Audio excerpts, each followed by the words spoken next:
In a busy urban ICU, a surgeon kicks a mop bucket, splashing a housekeeper and publicly humiliating her. A respiratory therapist steps in, physically blocks him, and gets pulled off the unit and written up, risking pay and opportunity. Quiet care in a supply closet reveals the housekeeper is studying to requalify as a nurse, and small changes ripple through the unit afterward. Just a quick note before we begin. Hit like, share this with a friend, and subscribe for more. Also, let me know in the comments which country you're watching from. It always amazes me how far these stories travel. He kicked the mop bucket. The water slapped across the tile. It sprayed the woman in the green housekeeping uniform from the knees down, soaking the cuffs of her pants and the thin black socks inside her shoes.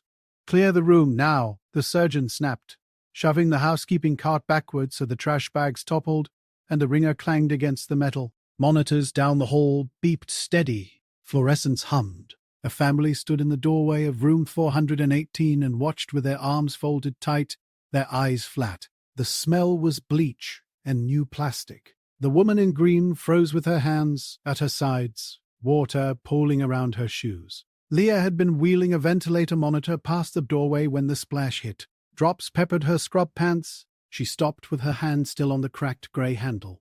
Heart going faster than the beeps down the hall. She knew the surgeon. Everyone did. He was tall and fast and carried 2 pages. He had dark smudges under his eyes and a coffee stain on his coat. He didn't yell much, but when he did, people moved. Leah glanced at the clock by the nurse's station. 10 minutes before the scheduled extubation in 424, a patient who'd been following her finger with his eyes for the first time that morning. She had 5 rooms on her list and a supervisor who had warned her last month about 2 sick days left for the rest of the year. Rent due Friday. Overtime on the line. The surgeon's heel squeaked as he turned back. Do your job, he told the woman. We just lost a bed to your delay. He wasn't shouting now. He sounded tired, like gravel, but he pushed the cart again, and one of the trash bags slumped to the floor, dribbling coffee and tubing wrappers. Water sloshed around the woman's shoes. She stepped in before she could think. Stop. Leah's voice was even, not loud. Her breath shook. The surgeon's eyes cut over to her badge, then back to her face. Step aside, he said. We needed this room turned 10 minutes ago. His mask was looped around one ear, hanging loose. His hair stuck to his forehead. The floor is wet, Leah said. You're going to take her down if you keep pushing the cart. She put her hand on the cart's handle, the rubber sticky under her palm. She set her body between him and the woman. The woman's lips were chapped white. She said nothing. She looked at the floor like she could will the water to absorb itself into the tile. Housekeeping, the surgeon said to the woman, leaning around Leah. You need to move. Then to Leah. This is not your scope. Leah's chest felt hollow. She could see the hall camera over the linen chute, its red LED, steady. She could feel the charge nurse's eyes on her from the med cart. She could feel her supervisor's voice in her head. We keep it professional. She reached back and took the mop from the cart. I'll dry it. Give me a minute, she said. Her hands were shaking, but the handle was solid. She pressed the mop into the floor and pulled, water collecting in the blue bucket she'd stopped with her foot. That's not your job, the surgeon said. Not angry. More like amazed. We are trying to reopen a room. My job is to keep people breathing, Leah said. No one's breathing if they break a hip. She didn't look up. She swept hard. Bleach stung her nose and eyes. The charge nurse stepped closer. Leah, she said quietly, go back to your patients. Her mouth didn't move much. The family in 418 had gone inside their room and shut the door. Leah lifted the mop and wrung it with a squeal that cut through the beeps. The woman in green had taken a small step backward, against the wall, where the baseboard had a chip out of it from a gurney. Water darkened the toes of her shoes. Her hands trembled. Go, the surgeon said to Leah again, sharper now. He reached for the mop handle. Leah shifted her weight and blocked his hand without thinking. Don't touch me. Her voice came out louder than she meant. A tech at the desk looked up. Someone coughed. The charge nurse's mouth went thin. The surgeon's jaw moved side to side. His hand fell. His eyes went silver cold for 1 second, then blank. Give me your name, he said. He looked at her badge again, though her name was right there. He already knew it. Leah kept moving the mop. He turned away from her and pressed the call button at the desk. Staffing, he said into the intercom. This is Coon ICU. I have a respiratory therapist interfering with room turnover. I need a supervisor up here. He spoke evenly, like ordering Lunch. The water thinned. The floor began to dull again instead of shine. Leah squeezed the mop one more time. "You can walk now," she said to the woman, not looking at the surgeon. The woman nodded once. She tried to lift her left foot, and it made a small sucking sound like a tongue from a bottle. She winced and gathered the front of her pant leg in her fist. A man in a blue blazer appeared from the elevator, Idaho swinging, then the staffing coordinator with a clipboard, hard soles clicking. The charge nurse gestured them in. The surgeon folded his arms. Leah set the mop across the bucket and felt the edges of the world get tight. "Leah," the staffing coordinator said, "come with me." She didn't look unkind, but she also didn't look at Leah's face long. She looked at Leah's badge. "We'll sort assignments while we talk." "What happened?" the coordinator asked the surgeon. He started to speak. Leah heard the word insubordination and the word delay. She could not hear all the rest because her pulse was in her ears. "You're off the unit for the day," the coordinator told Leah finally. "We'll call you later." "Patient in 424, Leah said, because it hurt to say it. "He's coming off around 10.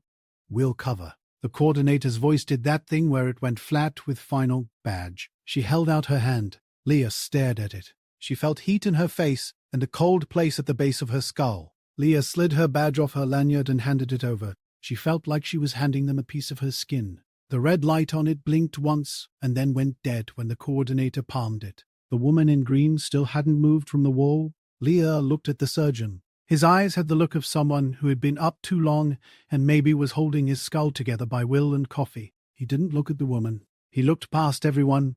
"We need 418 reopened," he said to the coordinator. Leah found the housekeeping closet open and the woman standing there wringing her socks over the sink. The squeak of their water, the echo of the tiny room. The woman's feet were pale and puffy. Her shoes sat under the paper towel dispenser, rubber soles slick with bleach thin as milk. Leah put a hand against the door frame. "I'm Leah," she said. "I have clean socks." She didn't know why she had said that first. It sounded cheap and small. But she did. She kept an emergency pair in her locker because she had once stepped in a puddle during a 12. The woman looked at her and then at Leah's empty neck where the badge had been. "I'm Mara," she said. Her voice was low and rough, as if she hadn't used it loud in years. Leah jogged to the locker room. She pulled down the blue plastic bin that held her stash of snacks and the rolled-up socks and the scuffed black sneakers she wore to bike home sometimes. She stuffed the socks into her pocket and carried the sneakers back under one arm. Mara had found paper towels and was patting her feet with quick, neat movements like folding hospital corners. Leah handed her the socks. They were Christmas red with little white dots. "They're clean," Leah said, hearing how it sounded. Mara's mouth twitched, almost a smile. "Thank you," she said, concentrating as she pulled them on with stiff fingers. Leah crouched and unlaced the black sneakers, sliding them forward on the floor with her knuckles so Mara could step in. They were half a size big. She stuffed a folded paper towel behind each heel. "Coffee?" Leah asked. She didn't think about money, then did. She had $6 in her pocket and a card. She had lost a day of pay. She didn't care. They went to the vending nook by the back stairwell, away from the bright desks. Leah pressed the buttons with the heel of her knuckle and waited for the machine to grind. She handed Mara the cup and a napkin. No words for a minute, just the sound of the machine dropping the stir stick. When the woman opened her tote to find dry socks, a thick blue binder slid out. It hit the bench with a thump. Across the front in dried Sharpie, someone had written Encalex Revolu. Tabs stuck out like worn teeth. Farm Cardio Renault. A clear pencil pouch held a calculator and a highlighter, resting on notes in a different script, tight and precise. Leah reached to keep the binder from falling off the edge. The front page was covered in traced terms. Beta blockers. ACE inhibitors. "Is this?" she started, and then stopped because it was obvious. Mara took a sip and nodded at the binder like it was no big thing. "I study on my break," she said. It sounded like a fact. No pity there. "I worked nights on ortho back home." She didn't say where that was, and Leah didn't ask. Leah's eyes went to the note in the front pocket she couldn't help seeing. A hospital letterhead with times and a small circle around Monday 9 a.m. Testing center. Folded and refolded so many times the paper was soft. Leah swabbed her phone screen with a wipe and opened the incident report form. She filled in the time, the location, the staff involved. She typed, water kicked onto staff members' shoes, physical pushing of carts towards staff, and took a breath before adding her own name. She tapped submit. It felt thin against what had happened. But it was a line in the system, and lines had a way of connecting when there were enough of them. Her supervisor texted, "See me at 1500. She typed back, "Okay." Another text from the neighbor, "Your kid's lunch is on the porch." Leah sent a heart. She sat with Mara until the coffee went cold and then walked her to the supply cage to swap out the soaked pants. Leah didn't say sorry. She didn't say anything about dignity or respect. She held doors and carried the spare scrubs and made sure the floor was dry at every threshold. 2 days later, the morning huddle had a new face at the circle. One of the men in green who ran the floor buffers stood between the pharmacist and the unit clerk, his gloved hands clasped. The charge nurse paused. "Housekeeping has spilled protocols," she said. "From now on, we call them before any turnover after a code." She didn't look in Leah's direction, but Leah's shoulder blades relaxed a hair. A taped flyer appeared on the breakroom fridge with a phone number for environmental services. Someone had written, in block letters, "Call this when anything splashes." Under it, someone else had drawn a tiny bucket with arms. A brown box showed up at the housekeeping desk. Inside were 3 pairs of new black non-slip shoes. No note. Mara stood with the box open, looking at the shoes like they were tools. She chose a pair and put them on right there, then lined the old ones by the sink for someone else who might need them dry later. On her first day back, the surgeon hovered in the doorway of the break room. He had the same smudges and a fresh coffee. He didn't step in. "You back?" he said to Leah, not a question.